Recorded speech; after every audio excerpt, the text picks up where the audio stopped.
Okay, so this section is called How to Make Sense of Your Smartphone, or rather your smartphone applications.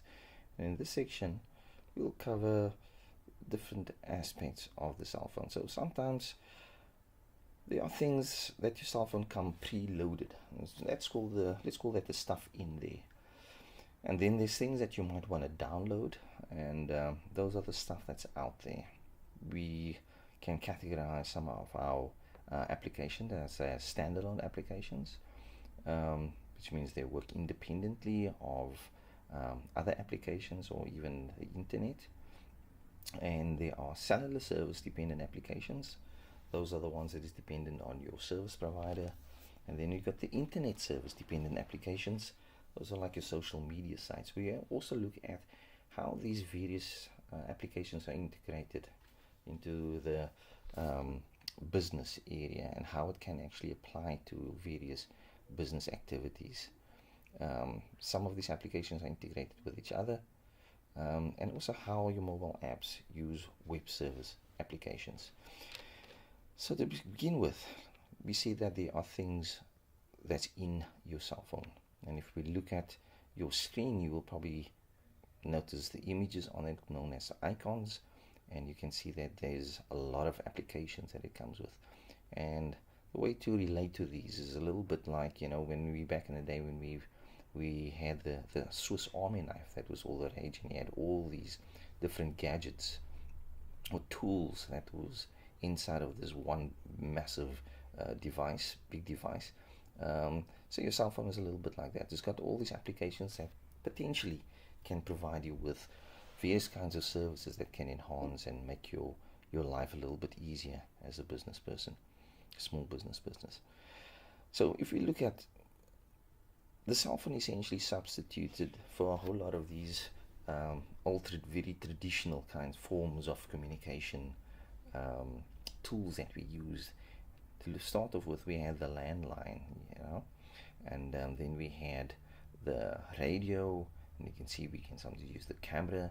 And in this phone, we have a calendar, we have a clock, we can have a place where all our friends, family, and business acquaintances and friends are collected in our notes, our contacts.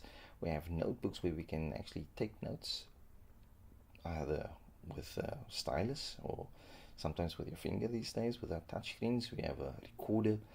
We've got a typewriter. We can use it as a typewriter as well. We have a place where we can send emails and send and retrieve our emails. We have a map book. We have a place where we can play our media, and then we can also search the internet with our search engines. So how does all these particular tools, applications relate to our businesses? So there's so many of them. So you can see, on your left hand side of this particular screen, you have different applications, and you can categorize them accordingly, like search tools. We have maps, we have web browsers, you have calendars, messaging, and because there's such a lot of different applications available, and the challenge that I often find is, how do I actually know which one is right for me? And one point that I normally see how people rate these particular apps, but I'll speak more about that later. On our right hand side here, you can see the different areas of activity in our businesses. We either interact with people and our clients, we maybe go places where we visit and make appointments, we take our things to market where we sell and tell people about a product. We buy and sell on social media platforms or other areas. So buy and sell rather is about just looking at keeping track of our sales, or getting our receipts handy, and getting all the information around sales in order. Support, we can support other businesses, we can support our staff, for instance in research and learn. We can look at social media sites where we can get access to videos, information that allows us to learn on our own, and also provides us a platform where we can once again market a lot of the goods that we have. So if we take a closer look at our categories, like search tools and calendars, we've got to know before we actually go in and see how we use them, is what do we need to have in order to make effective use of them. And like I said, there could be a standalone applications. Well, in fact, there will be standalone applications as they come. They're the ones that essentially comes with your phone. There are those that are cellular service dependent, and other ones which are internet dependent. But now, where do I get these applications? Where would I find them? So sometimes they come because they are standalone. They will come on our device. If they're cellular dependent, service dependent, we get it from our application stores. And these application stores might be something like an iStore if you have an Apple, or a Mac, or the Google Play if you have an Android phone. Or sometimes you might have to download them from specific websites. Maybe a friend recommended it to you or something like that. So let's have a closer look at the standalone applications. And standalone applications can be form part of, or the 5 C's is what we term as part of the standalone applications. They just a reminder that they come with your phone. These are your calculators, your cameras, your calendar, your clock, and then your contacts. And also amongst them might be your voice recorder, your notes, and your media player, which allow you to play all kinds of media on your phone. And the requirement, as indicated here with this grid at the bottom of the slide, it says as GSM services required. No, that's why it's in red. Internet access required for these applications to work. No, again in red. They come pre-installed on the device at purchase. Those are the green highlight over there. The cellular service dependent applications, and these are, for instance, it sounds kind of obvious, because obviously if you want to make a call, if you want to send an SMS, you're going to need to have a service provider, and you would need airtime for that. So we know what these service providers are here. So you can see here, it's internet access network required. No, but you would have your GSM service required, and of course pre-installed on device at purchase as well. Internet dependent applications. So just to have a look here again, internet dependent applications, these are of course our platforms like our Google stores, our social media sites, our WhatsApps, our web browsers, our search engines, and then one can also categorize many of these apps in communication and marketing services, such as your audio calls, your Skypes, your WebEx tools, your Zoom tools, your GoToMeetings, your streaming, video streaming tools, your messaging such as WhatsApp,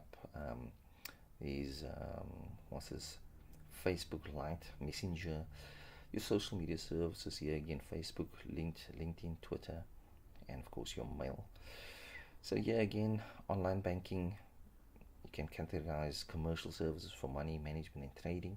We have online shopping, you have your online markets such as OLX and Gumtree. I use those extensively. Others might be sites like The Hub.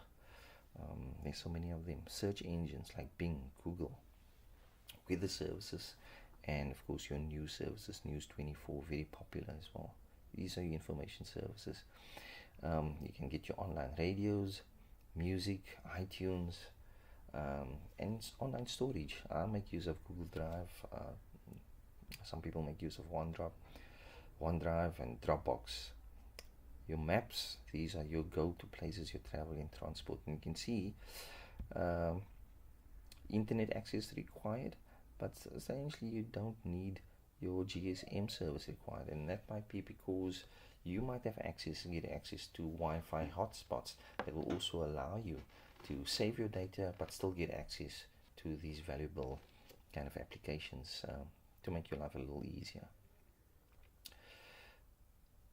So making sense of smartphone applications here again, as we group them together, your standalone applications, your cellular services, just a summary of what we just mentioned now again, and how it's divided and categorized in this, just easier to remember what is needed. For your standalone, these obviously goes, you don't need any internet connection. For your SMSs and phone calls, you will need a service provider. And then your internet dependent applications, those are mainly your social media sites, your browsers, and so forth. So as we've mentioned, you get standalone applications, but many of these standalone applications actually allows you to integrate them with each other. So for instance, if you look at your calendar you can make appointments, but your appointments you can actually link to your contacts. You can invite your members that's in your contacts onto your calendar and and actually see whether they actually attend meetings. Um, your camera, you can take images, and those images can also be shared with your contacts either via cellular service or WhatsApp. Similarly with your calculator, all these can be used. Your clock and your alarm can actually be integrated with your calendar. So there's many ways of connecting these various standalone applications with each other. So how do we get access to these mobile services? Well, yeah, you can see, very interesting. This one on the left hand side, we've got an application on a mobile device. This essentially represents you and I, the individual. This is our phone here. We have our applications of a mobile device. We have a network connection and services. Either here, this is our service provider, or we have a Wi-Fi hotspot or Wi-Fi service available to us. The user controls the service that we use. We choose which service we use. This gives us access to the internet. The internet provides us a link to the apps, and that apps sit somewhere on a server that's given to us by a service provider as well. So the moment we go to our Google Store or our iStore and we do a search for a particular application, the internet links us to the service or the service provider on their server, and they release it, and we can download it onto our phone. So I hope that makes sense. Thank you for listening.